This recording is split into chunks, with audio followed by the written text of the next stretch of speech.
تعالیٰ کے علاوہ کو، یعنی جو باطل معبودوں کو پکارتے ہیں ان کو برا بلا نہ کہو یا ان کو گالی نہ دو، دونوں معنی تصور کہ تم گالی نہ دو یا تم برا بلا نہ کہو ان لوگوں کو جو اللہ تعالیٰ کے علاوہ باطل معبودوں کو پکارتے ہیں۔ کہ ایسا نہ ہو کہ اس کے نتیجے میں وہ برا بلا کہیں اللہ تعالیٰ کو عدم زیادتی کرتے ہوئے بغیر علم جہالت میں، اپنی جہالت میں وہ زیادتی کرے، اور چونکہ تم ان کے معبودوں کو برا بلا کہہ رہے ہو اور وہ تمہارے باطل معبودوں کو، پتھر کے بنے ہوئے معبودوں کو، بتوں کو، اور اس میں غصے میں وہ آ جائیں اور تمہارے ان کے بتوں کو گالی دینے کے نتیجے میں وہ تمہارے اللہ کے بارے میں وہ بات کریں اور اس کے اندر جو ظلم اور زیادتی بھی ہو، اور یہ بات کرنا ان کا جہالت سے ہو، چونکہ اللہ تعالیٰ سے واقف ہی نہیں ہے کہ اللہ تعالیٰ کی کیا صفات ہیں اور کیسے جو ہے اللہ تعالیٰ کو جو ہے پکارنا ہے اور کیا اس کا حق ہے، تو جہالت کے اندر وہ بات یہ نہ کہنے لگے۔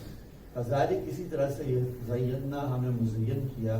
لکل امت ہر گروہ کے لیے عملہم ان کے اعمال کو،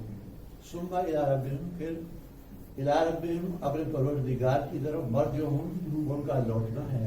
فینبئہم بما کانوا یعملون تو وہ ان کو آگاہ کر دے گا اور ان کو بتا دے گا ما کانوا اس چیز کے بارے میں جو وہ کیا کرتے تھے، ان کے اعمال کے بارے میں ان کو آگاہ کرے گا۔ وَلَا تَسُبُّوا الَّذِينَ يَدْعُونَ مِن دُونِ اللَّهِ فَيَسُبُّوا اللَّهَ عَدْوًا بِغَيْرِ عِلْمٍ، جس میں اہل ایمان کو اس بات سے منع کیا گیا ہے کہ وہ باطل معبودوں یعنی مشرکین کے بتوں کو گالی نہ دیں۔ گالی تو ویسے نہیں دیتے تھے، لیکن برا بھلا کہنے کی حد تک جو ہے کہ کبھی بحث مباحثے کے اندر جو ہے وہ بحث مباحثے کی گرمی ایسی ہو کہ انسان جو ہے وہ بھول ہی جائے کہ اس کو کہاں تک جو ہے بات کرنی ہے، تو یہ سمجھایا جا رہا ہے اہل ایمان کو کہ تم ان کے بتوں کو تو برا بھلا اس طور سے تو کہتے ہو کہ یہ باطل معبود ہیں، وہ کسی نفع نقصان کے مالک نہیں، حال سے کھڑے ہوئے ہیں، ان کے سامنے ان سے سجدہ ریز ہوتے ہو، اس کی کیا حقیقت ہے، اور یہ جو ہے نجس ہے اور ناپاک ہے۔ یہاں تک تو ٹھیک ہے۔ اب اس سے تم آگے بڑھو تو اس سے یہ اس بات کا خدشہ ہے کہ وہ غصے کے اندر آ جائیں اور پھر ایسی بات جیسے تم ان کو کہو اس کے جواب میں وہ بات جو ہے وہ اللہ تعالیٰ کے بارے میں جہالت میں بات کرنے لگے، تو اس کا جو ذریعہ تم بنو گے، تو اس کو کہتے ہیں یعنی سبب یا ذریعے کا اصول کہ بعض اوقات ایک سبب یا ذریعہ جو ہے وہ جائز ہوتا ہے۔ آپ بتوں کو برا بھلا کہنا، حتیٰ کہ ان کو گالی دینا جو ہے یہ بھی کوئی بری بات نہیں ہے، یہ جواز اس کا، لیکن اگر اس برا بھلا کہنے سے جو مشرک ہے وہ اتنا غصے میں آ جائے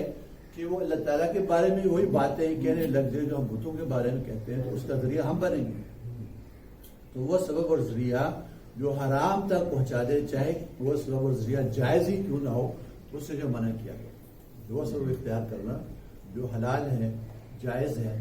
جس کی اجازت ہے، لیکن اس کا نتیجہ جو ہے وہ حرام کی شکل میں نکلے گا، ناجائز کام کی شکل میں نکلے گا، تو یہ سبب جو ہے یہ بھی ناجائز ہو جاتا ہے۔ تو یہ بتایا جا رہا ہے کہ تم بتوں کو برا بھلا کہو گے جس کے نتیجے میں غصے میں آ کے اللہ تعالیٰ کے بارے میں بات کریں گے، اس سے تم جو پا سکتے۔ کذالک اسی طرح سے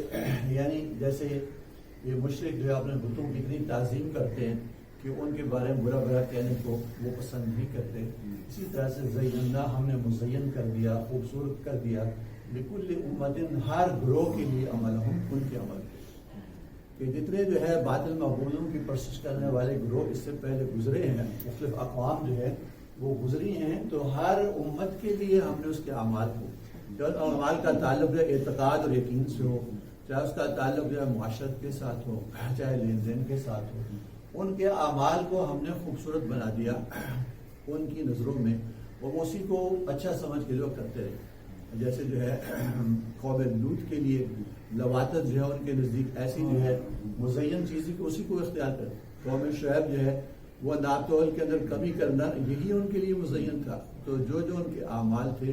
اعتقاد بھی اور فاسد اعمال بھی، ان کو ہم نے ان کے لیے مزین کر دیا، وہ اسی کو کرتے چلے گئے۔ تو یہ پہلے بھی ہوتا چلا ہے، ان مشرکوں کے ساتھ ہی خاص نہیں، اور ان کے دلوں کے اندر یہ بتوں کی جو محبت جو ہے گھر کی ہوئی ہے، اور ان بتوں کو یہ اپنا معبود سمجھتے ہیں، اور ان کی عبادت ان کے لیے ہم نے مزین کی ہے، پہلے بھی ہم ایسا کرتے چلے آئیں. تو ایسا نہیں کہ ہم لوگوں کو ان کے حال پہ ہی چھوڑ دیں گے، بلکہ ثم الی ربہم مرجعہم،